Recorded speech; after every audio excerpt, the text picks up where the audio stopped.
നിന്നെ കൊണ്ട് ഞാൻ പറയിപ്പിക്കടാ. ഓടാ, നീ അല്ല നിന്റെ അപ്പം വിചാരിച്ച് നടക്കുകയല്ലോ. പിന്നെ സാർ ഇവന് 2 എണ്ണം കൊടുത്തങ്ങ് തത്ത പറയുന്ന പോലെ നീ തല്ലിയോ കൊല്ലിയോ എന്താന്ന് വെച്ചാൽ ചെയ്തു. പക്ഷെ എത്ര തല്ലിയാലും ഈ വായി ഒന്നും ചാടുമെന്ന് പ്രതീക്ഷിക്കണ്ട. തരടാ, നിനക്ക് ചുളയുടെ തരടാ. Relax, just relax. നിങ്ങൾക്ക് അവന്റെ ഉദ്ദേശം മനസ്സിലായില്ല. നമ്മളെ പ്രകോപിപ്പിച്ച് അവന്റെ മേൽ കൈവെപ്പിക്കാനുള്ള ശ്രമമാണ്. എന്നിട്ട് അവൻ പുറത്തുള്ളവരോട് പറയും നമ്മൾ തല്ലി ഭീഷണിപ്പെടുത്തി ഇവനെ കുറ്റമേറ്റെടുക്കാൻ പ്രേരിപ്പിച്ചുവെന്ന്. നിന്റെ ബുദ്ധി കൊള്ളാം.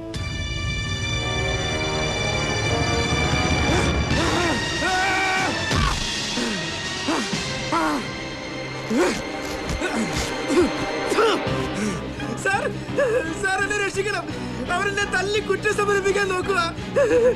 നിങ്ങളിത് കാണുന്നില്ലേ? അവരെന്നെ തല്ലി കുറ്റം സമർപ്പിക്കാൻ ശ്രമിക്കുക. ഏട്ടാ ഏട്ടാ, കുറ്റം സമ്മതിച്ചില്ലെങ്കിൽ കൊന്നുകളെന്ന് പറഞ്ഞവരെന്നെ ഭീഷണിപ്പെടുത്തുക. ഏട്ടാ ഏട്ടാ, എന്നെ രക്ഷിക്കണം. കഴിവേറിയുടെ മോള് കൊന്നതാവളെ ഈ ഞാൻ തന്നെ. പക്ഷെ അതിവിടെ ഇരിക്കുന്ന ഈ പബ്ലിക്കിന്റെ മുമ്പ് സമ്മതിക്കാൻ മാത്രം അത്ര വിഡ്ഢിയൊന്നുമല്ല സാറേ. ഞാൻ പറഞ്ഞല്ലോ നിങ്ങളുടെ കുറെ തെളിവുകളുണ്ടെന്ന്. നിങ്ങളുടെ കയ്യിൽ ഒരു തെളിവുകളെന്ന് എനിക്കറിയാം. ഇയാൾ ഒരു സാധാരണ ക്രിമിനൽ അല്ല. സ്വന്തമായി ഒരു കൊലപാതക രീതി കണ്ടുപിടിച്ച് അത് അതിവിദഗ്ധമായി എക്സിക്യൂട്ട് ചെയ്ത ഒരു പെർവേർട്ടഡ് ജീനിയസ്. അത് ആർക്കും തെളിയിക്കാനാവില്ല എന്ന അമിത ആത്മവിശ്വാസമാണ് ഇയാളുടെ ധാർഷ്ട്യത്തിന് പിന്നിൽ. I know how you did it. വിശ്വാസം വരുന്നില്ല അല്ലേ?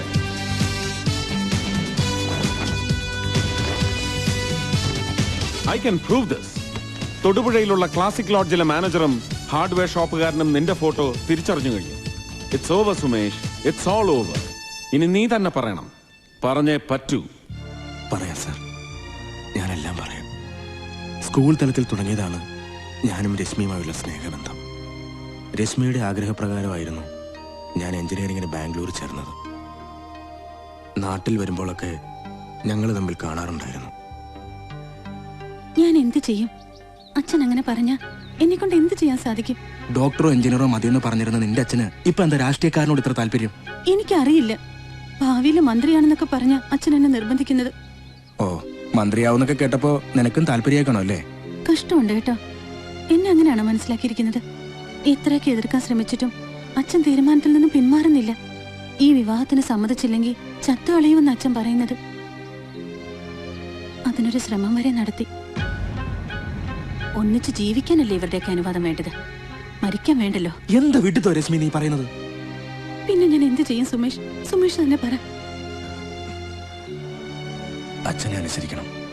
ഞാൻ ബാംഗ്ലൂർക്ക് തിരികെ പോയി. അവളെ മറക്കാൻ ആത്മാർത്ഥമായി തന്നെ ഞാൻ ശ്രമിച്ചു. അതത്ര എളുപ്പമായിരുന്നില്ല. എങ്കിലും എന്റെ മനസ്സിന് കടിഞ്ഞാനിടാൻ എനിക്ക് സാധിച്ചിരുന്നു. അങ്ങനെ ഇരിക്കുമ്പോഴാണ് രശ്മിയും മോഹൻകുമാറും ഞങ്ങളുടെ വീടിനടുത്തേക്ക് മാറി താമസിച്ച വിവരം ഞാൻ അറിഞ്ഞത്. ഞങ്ങളുടെ വീട്ടിൽ നിന്നാണ് അവർ സ്ഥിരമായി പാല് വാങ്ങിക്കൊണ്ടിരുന്നത്.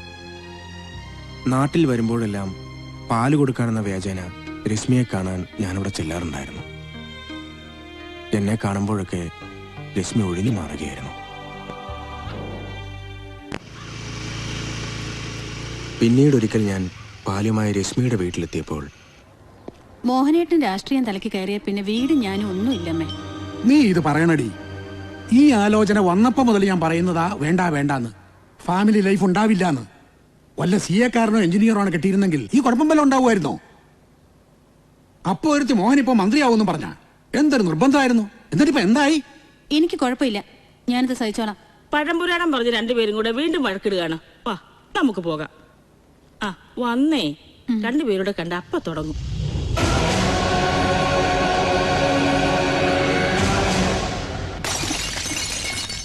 ആ സംഭവത്തിന് ശേഷം ഞാൻ ബാംഗ്ലൂർക്ക് തിരികെ പോയി. ഞാൻ സ്നേഹിച്ച പെണ്ണ് എന്നെ വിദഗ്ധമായി കബളിപ്പിച്ചു. ഞാനൊരു വിഡ്ഢിയായി. ആ തോന്നൽ എന്നെ മാനസികമായി തകർത്തു.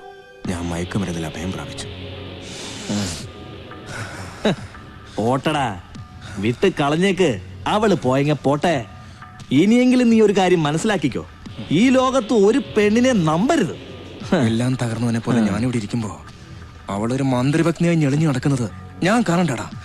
നിനക്കത് സഹിക്കാൻ വയ്യെങ്കിൽ നീ അവളെ അങ്ങ് തട്ടിയേക്ക്. അപ്പൊ പ്രശ്നം തീർന്നില്ലേ? എന്റെ വല്ല സഹായം ആവശ്യമുണ്ടെങ്കിൽ പറഞ്ഞാ മതി. വിനോദ് അത് തമാശയായി പറഞ്ഞാണെങ്കിലും ഞാൻ അതിനെക്കുറിച്ച് നേരത്തെ തന്നെ ചിന്തിച്ചിരുന്നു. അതിനുള്ള മനോബലം ഞാൻ ഡ്രഗ്സിൽ കണ്ടെത്തി. ഇന്റർനെറ്റും ബുക്സുകളും റെഫർ ചെയ്ത് ഞാനൊരു പ്ലാൻ തയ്യാറാക്കി. ഒരു സൂയിസൈഡം തോന്നിപ്പിക്കുന്ന കൊലപാതകം. അതിനായി ഞാൻ മോഹനേട്ടൻ ഇല്ലാത്ത ദിവസങ്ങളിലെ രശ്മിയുടെ ദിനചര്യ മനസ്സിലാക്കി. ചില ദിവസങ്ങളിൽ രശ്മി ഉറക്ക ഗുളിക കഴിക്കാറുണ്ടെന്നും എനിക്ക് മനസ്സിലായി.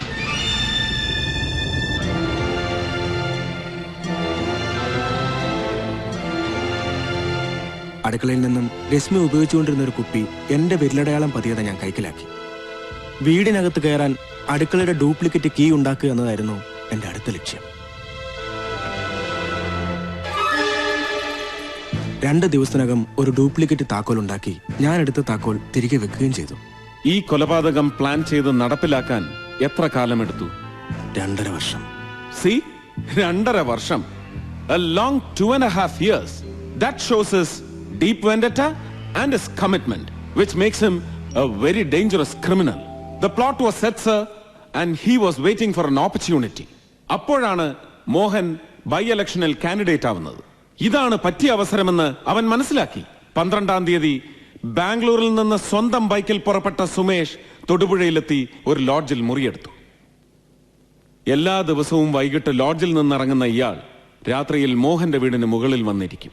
22-ാം തീയതി മോഹൻ കൊല്ലത്തിന് പോകുമെന്ന് മനസ്സിലായതും ഇയാൾ ബാംഗ്ലൂരിലുള്ള വിനോദിനെ വിളിച്ച് അതേ തീയതിയിൽ തന്റെ പേരിൽ തൊടുപുഴയ്ക്ക് ഒരു ടിക്കറ്റ് എടുത്ത് യാത്ര ചെയ്യണമെന്ന് ആവശ്യപ്പെട്ടു. 22-ാം തീയതി വൈകുന്നേരം സുമേഷ് ലോഡ്ജിൽ നിന്നിറങ്ങുന്നു. ടെറസിലെ പായലിൽ തന്റെ കാൽപ്പാടുകൾ പതിയുമെന്ന് മനസ്സിലാക്കിയിരുന്ന ഇയാൾ ലോഡ്ജിനടുത്തുള്ള ഒരു കടയിൽ നിന്ന് 12 സൈസിൽ ഒരു ജോഡി ചെരുപ്പും വാങ്ങുന്നു.